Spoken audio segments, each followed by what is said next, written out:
How many big-budget games in the past year have not been first-person shooters? You can count them on one hand. When publishers consider that they need to sell over 1 million copies of an Xbox 360 or PlayStation 3 game to turn a profit, risk is not generally a part of the equation.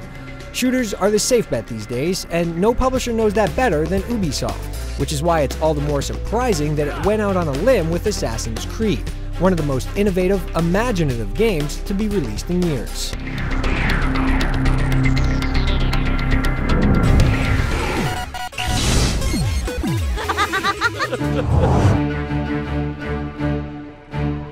We'll get one thing out of the way first. There's a huge twist that we're not going to ruin for you, and the story's score has been rated with this in mind. With disclaimers out of the way, we can talk about what amounts to 90% of the experience. You play as Altair, an assassin from the Third Crusade. His band of silent killers are at perpetual war with the Templars, a group of invaders bent on domination.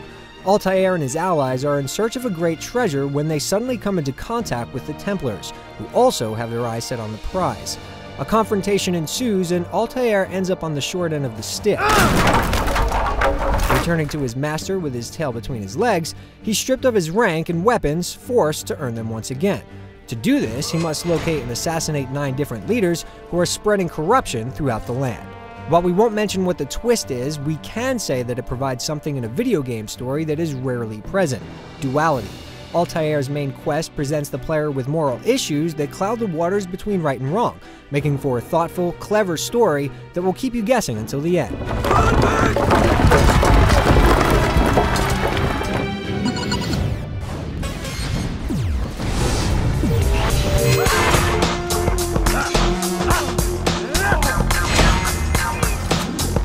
Once Altair loses his abilities and equipment, the game goes into full-on Metroid mode.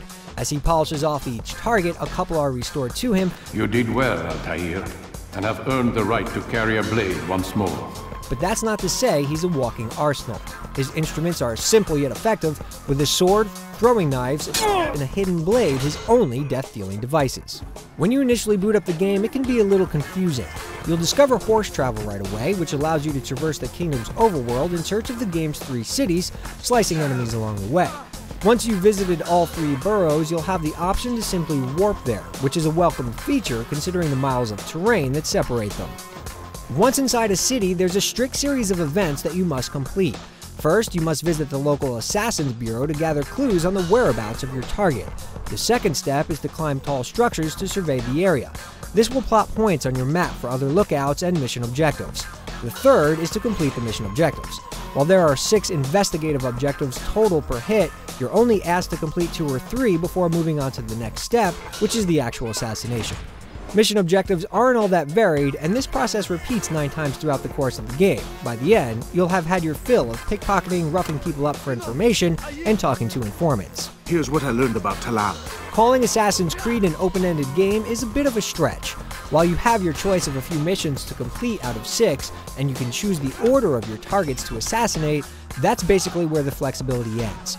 There are other side objectives like saving citizens who are being tortured by Templars. Thank you. I'll find a way to repay this kindness, I swear it. Or collecting hidden flags scattered throughout the city, but neither is really worth the effort. Assassin's Creed will last you a good 12 to 15 hours depending on your skill level, which is pretty beefy by today's standards. There's not much incentive to keep playing once the quest is done, and there's no online functionality to speak of.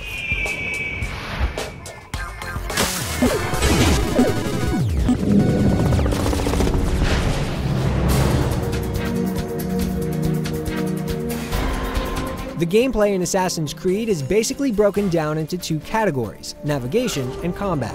The game has been billed as offering complete navigational freedom, and it undoubtedly delivers. You can run up most walls and get a handhold, and then start climbing simply by holding the analog stick in whatever direction you want Altair to go. He automatically adapts to whatever hand and footholds are available. There are no buttons to press, and it can seem almost too easy until you have a dozen soldiers chasing after you, navigating the terrain just as quickly. Jumping doesn't require much input either. You can simply hold the right trigger and a button and he'll automatically jump from one object to another, whether it be posts jutting from stucco, rooftops, scaffolding, or hanging platforms. And it all looks so natural. There are no awkward transition animations or moments where Altair looks like anything other than a badass. You are not. We don't know how Ubisoft Montreal did it, but it's definitely a step forward for the industry. Unfortunately, the combat doesn't fare quite as well, mainly due to moronic enemies. Once Altair regains the ability to pull off counter kills, any tension during combat is basically lost. Counter kills are executed using the right trigger and tapping the attack button just as enemies swing. The result is some of the most brutal sword attacks you'll ever see and instant kills. There are times where there will be almost a dozen enemies surrounding Altair, yet they'll all wait their turn to attack, idiotically watching comrade after comrade be slaughtered. It would be a game breaker if it weren't for the crowd-running mechanic and interaction with the game world. As Altair makes his way around the city, he's under varying levels of scrutiny, and as such, there are two different types of travel he can choose. If he's trying to be stealthy, then low-profile travel is the way to go, allowing him to gently push other characters or blend in with groups of monks to sneak into new parts of the city. The issue here is that when you select the blend option, Altair might as well turn invisible. Suddenly, enemies are oblivious to his existence, resulting in some absolutely ridiculous moments. Where is the one responsible for this? If he's in a hurry, you can pull the right trigger to go into high-profile mode, which makes him run a lot faster, but puts him at risk of bouncing off the wrong person and alerting the enemy. Once this happens, you must break the line of sight and then hide. Ducking into a stack of hay or a rooftop cabana makes perfect sense, but simply sitting down on a bench does not. Even so, escaping provides white-knuckle moments as you desperately try to elude the agile enemies. Ha! I will catch you! Assassin's Creed is one of those games that breaks new ground, but fails in nailing some fundamentals. The counter kills are exhilarating, but the brain-dead enemies zap a lot of the tension. On the other hand, free running along the rooftops, bounding off every last nook and cranny of terrain, is something that everyone should experience.